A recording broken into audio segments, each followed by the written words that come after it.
Gandang posterized dunk ni Jaylen Brown kay Nesmith. Kaya lang sama ng kanilang mga bagsak. Tatay ni Al Horford, sobrang na-hype, napa-flex pa ng kanyang muscles. Angas ni Haliburton matapos pumukol ng napakalayong tres. So dami agad nangyari sa Game 1 ng Conference Finals na ito. Laban ng Boston Celtics kontra dito sa Indiana Pacers.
Natapos ang first half, all 64, tabla ang nangyayari.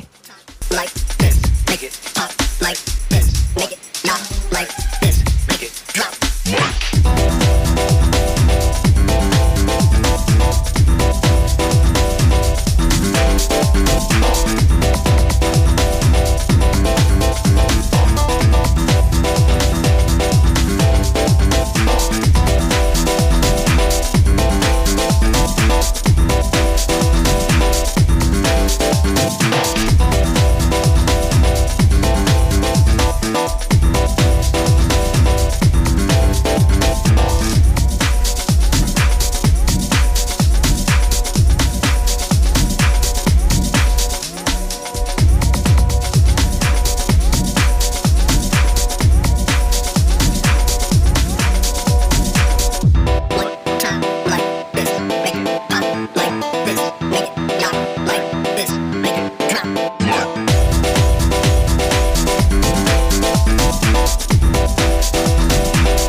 Natapos ang laro, nakuha pa ng Boston Celtics ang panalo kung saan umabot pa sa overtime ang laban.